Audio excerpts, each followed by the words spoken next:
All right, so we're talking PMMA pyrolysis simulation today. From tiny experiments all the way to modeling a real fire. That's scaling up in a big way. It is.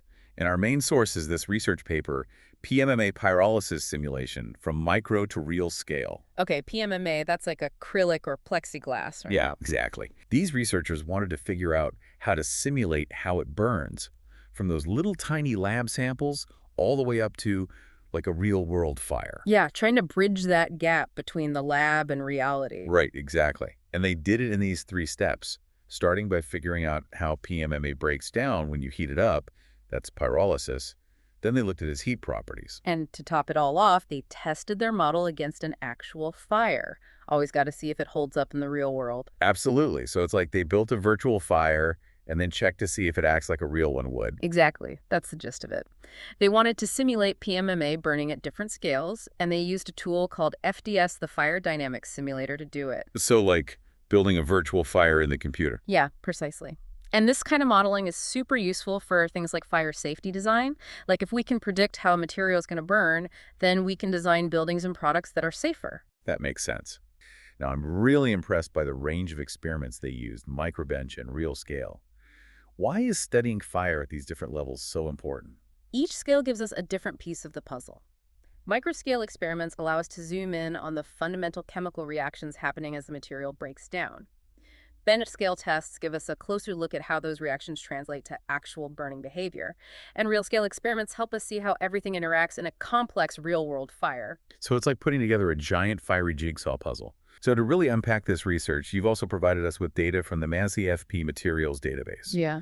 We're talking about results from microscale experiments, bench-scale tests, and even real-scale fire experiments. Yeah, it's a treasure trove of information that'll help us understand how scientists simulate the burning of PMMA, starting from tiny samples in the lab all the way up to real-world fires. I'm ready to see how it all connects. Yeah. So where did they even start? Well, the first thing they had to tackle was pyrolysis. They had to understand how PMMA breaks down when it's heated before it even ignites. Like what's actually happening to the material when it gets hot? Yeah. So for that, they used a really cool tool called an MCC, which stands for Microscale Combustion Calorimeter. It's kind of like a tiny oven where they heat up a tiny, tiny piece of PMMA. Like a microscopic sample. Exactly. And the MCC measures the heat released as the PMMA breaks down. So they get this really detailed picture of how it reacts to heat. And then they take all that data from the MCC and they use it to tell the FDS, the simulator, how the virtual PMMA should behave. So it's like a set of instructions for the simulation based on real-world measurements. Right. Okay, so that covers the breakdown part. But what about, like, how PMMA interacts with heat? Like, how well it conducts heat or how much heat it can store? Ah, yes. Those are the thermophysical properties, and those are super important too. And that's where the cone calorimeter comes in. Cone calorimeter. That sounds interesting. It's a pretty clever device. It basically exposes a larger PMMA sample to a controlled heat source. So they're scaling up a bit from those tiny microscopic samples. Yep. And it measures a bunch of things. The rate at which heat is released, how much mass is lost, the temperature at which it ignites. So it's giving them a bigger picture of how the PMMA reacts to, well, fire-like conditions. Exactly. And all of that data gets plugged into the FDS to fine-tune it, make sure it captures those nuances. It's like they're building a really detailed profile of PMMA, how it behaves in different fire scenarios. Precisely. So they get info on ignition, burn rate, all that good stuff. But they didn't just stop at small scale, did they? How they study PMMA in a more realistic setting? They used a parallel panel test. They basically burn PMMA sheets in a controlled environment. Okay, so it's like a controlled experiment where they can measure things like how fast the flames spread. Exactly, gathering real-world data to validate their simulation. They wanted to compare predictions to actual fire behavior. Makes sense. Now, I've heard about this FDS software. How do they use that? FDS, or Fire Dynamics Simulator, is like the star of the show. It takes the data from the MCC, the cone calorimeter, and PMMA's material properties, and uses it all to simulate the fire. So they're building a virtual fire, controlling every detail. That's wild. It's powerful stuff. FDS considers things like airflow, heat transfer, even the chemical reactions during combustion. But how do you go from those tiny experiments to simulating a full-blown fire? How do those pieces actually connect? They're bridging that gap between microscale and the complexity of a real fire, using the small-scale data to generate parameters for FDS to make a model that reflects the real world. Okay, so they're teaching the FDS software how PMMA acts based on those small-scale experiments. But how do they know the simulation is accurate? That's where the parallel panel test comes back in. Remember, they're burning PMMA sheets in a controlled way. They compare that data to what FDS predicts, making sure it's getting things right. Like checking the simulation's homework. Exactly. That validation is key.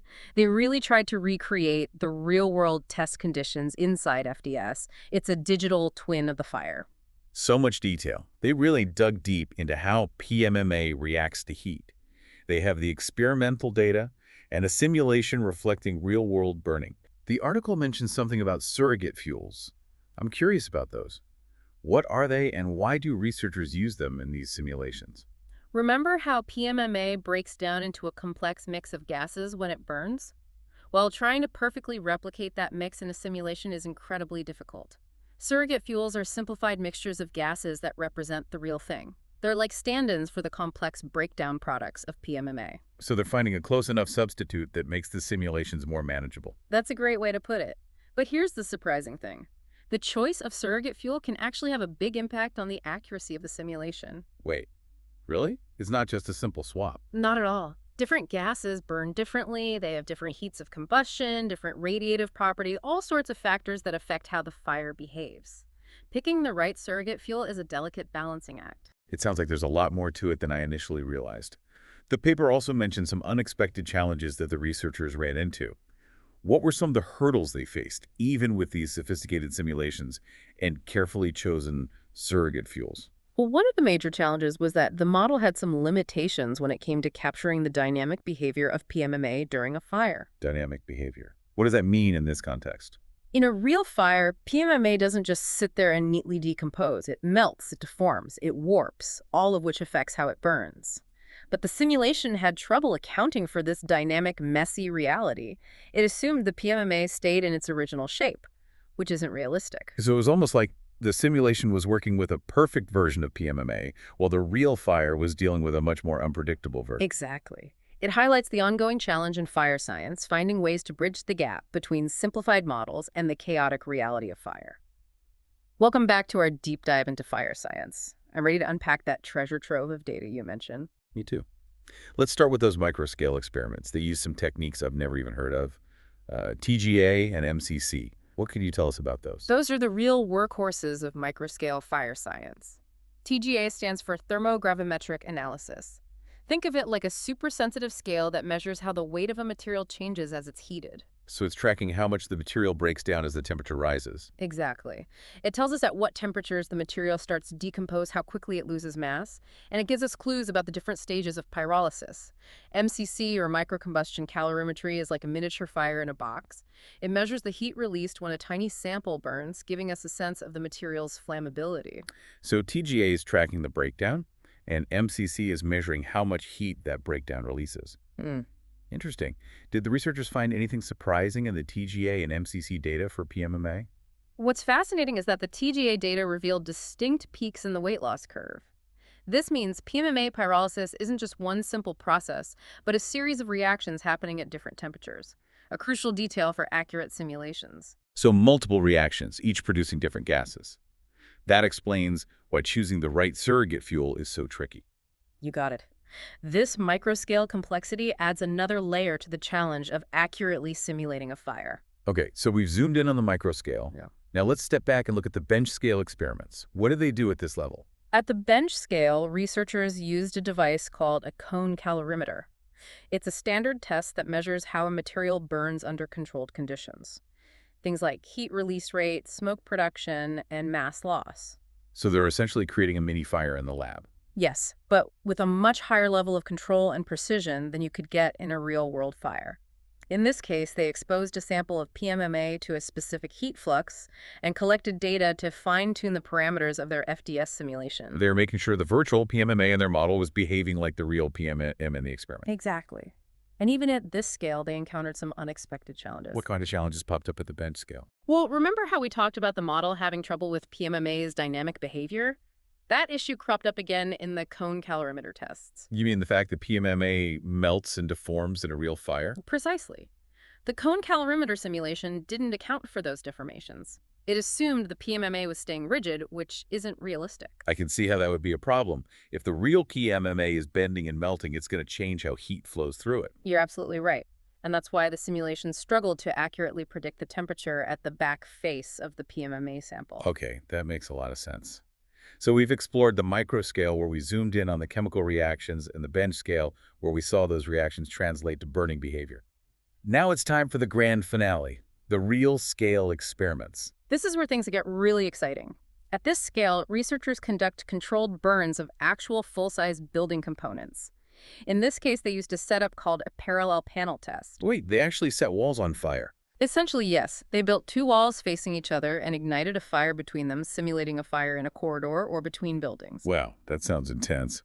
And they used their detailed simulations to predict how this real-scale fire would behave. That was the goal. They wanted to see if their model, which had been meticulously built using data from the micro and bench scale experiments, could accurately predict the behavior of a real full-blown fire. Did it work?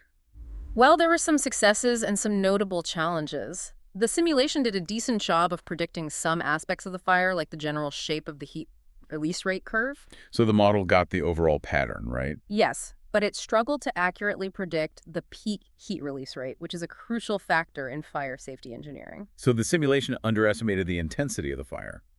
Why would that happen? It likely goes back to those limitations we've been talking about. Remember how the PMMA was melting and changing shape in the cone calorimeter? Well, the same thing was happening in the real scale fire, and the simulation couldn't fully account for it. It's amazing how much those seemingly small details can affect the outcome of a fire. It just goes to show how complex fire modeling really is. We're trying to capture the essence of a chaotic dynamic process with a set of equations and algorithms. It sounds like a constant battle between simplification and reality. It is. But every time we identify a limitation, we learn something new. And that knowledge helps us refine our models and make them more accurate. So it's a process of continuous improvement. Absolutely. Fire modeling is a journey, not a destination. And we're making progress with every step we take. Okay, so we've covered a ton of ground on this PMMA fire simulation, right? We saw how they built it, tested it against a real fire, and even zoomed in on those tiny molecular details. Yeah, we went from big picture to really, really small. Right. But now, let's talk about what it all means. How can this research actually make things safer when it comes to fires? That's the payoff, right? It's not just about making a fancy simulation. It's got to have real-world applications. And there are some pretty cool possibilities here. Okay, so let's start with buildings. How could this research help make those safer? Imagine being able to test different building designs, like before you even build them. You could use the simulation to see how different materials, the layout, the ventilation, all of that might affect a fire. So it's like a virtual fire lab where you can experiment without actually, setting anything on fire. Exactly. They could see, for example, if using lots of PMMA in windows or a skylight would make a fire spread faster. And then they could test things like sprinklers or fire-resistant barriers, see what works best. So it's all about using data and simulations to design smarter, safer buildings. Right. And as these models get even more advanced and they start including more and more materials, it opens up a whole world of possibilities for designing fire-resistant structures. That's pretty amazing. What about products? Could this research help make the things we buy safer too? Oh, yeah, definitely. Manufacturers could use these simulations to test how their products might behave in a fire way early in the design process. They can play around with different materials, different designs, even different manufacturing processes. So instead of building a prototype and literally setting it on fire, they can do it all virtually. Yep, exactly. Saves time, saves money, and it's a lot safer.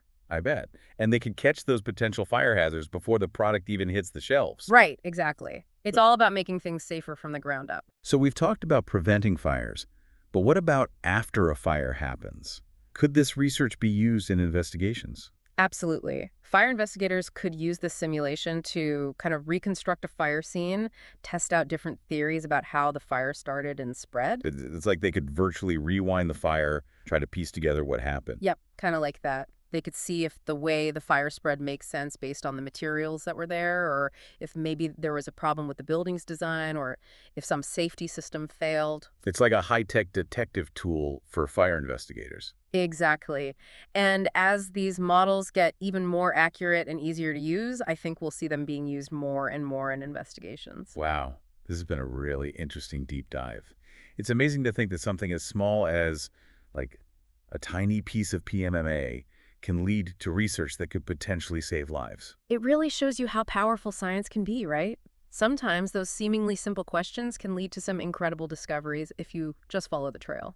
And it also shows how important it is for researchers to work with other people, like architects, engineers, the folks who write the building codes, manufacturers, policymakers. Everyone's got to be on board. Yeah, for sure. It's not enough for researchers to just do their thing in the lab. They got to make sure that what they learn actually gets out into the real world and makes a difference. So it's all about turning that research into action. Exactly. That's how we make the world a safer place. Well, folks, that wraps up our deep dive into the world of PMMA fire simulation. We hope you learned something new and maybe even got a little bit inspired. Remember, fire safety is everyone's business. Stay curious, stay informed, and stay safe out there.